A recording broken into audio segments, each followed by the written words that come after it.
চিকু দেখো বন্ধুরা কোথায় নিয়ে বসে আছি আমার চিকুকে। এইখানে এই যে রান্না করছি, এই যে আজকেও তাই মঙ্গলবার কচুরি, এখন শুধু কচুরির রেসিপি। কি বলবে তোমরা কে জানে। যারা দেখছে আমার খুব চেনা পরিচিত বলছে খুব খাচ্ছ কিন্তু আমাকে খাওয়াচ্ছ না, খেতে হলে আমার বাড়ি আসতে হবে। কিন্তু আসতে গেলে এই যে চিকুকে এখানে বসিয়ে আমি রান্না করছি। আর এই দেখো কড়া বসিয়েছি, এই দেখো আলুর দম, কষা কষা ছোট আলুর দম, কিন্তু নিরামিষ। ঠিক আছে, দেখো কচুরি এখনো হয়নি, এই যে রেডি করছি। সোনার কড়া বসিয়েছি আমার,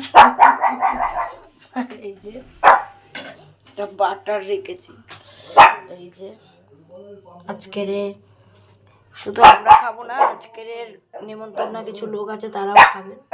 পাশের বাড়ি আমার চা যায় তাহলে তাদেরকে বললাম আজকে মঙ্গলবার রান্না করতে হবে না, আমরা একসাথে খাবো। এরপরে যেটা হবে আমার বাপের বাড়ির জন্য হবে। এখন আমি এদেরকে খাইয়ে দিই, তারপর আমার বাপের বাড়ির লোক। তারপরে আর একজন আছে, সে হচ্ছে আমার খুব ঘনিষ্ঠ বন্ধু, তাকেও খাওয়াতে হবে। কিন্তু চিকু কি বলছে সেটা দেখতে হবে। চিকু এখন রুটি খাবে বলে চিকুর জন্য রুটি করেছি গরম গরম। দেখো গরম চেঁচাচ্ছে, দেখো এইরকম করার জন্য আমি ওকে আমার কাছে নিয়ে বসেছি যাতে ও কোথাও না যায়। দেখো বন্ধুরা কত সুন্দর করে ওকে আমি রাখি, দেখো দেখো দেখো দেখো দেখো।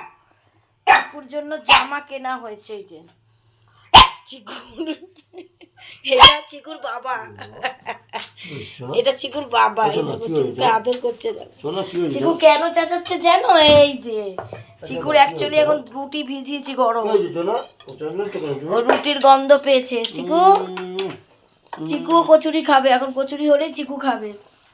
ঠিক আছে, চলো সোনার কড়া বসিয়েছি, এইটাই দেখে নাও। লুচি এখনো হয়নি, এটা হচ্ছে আজকে রাতের মেনু। ঠিক আছে, চলো গুড নাইট।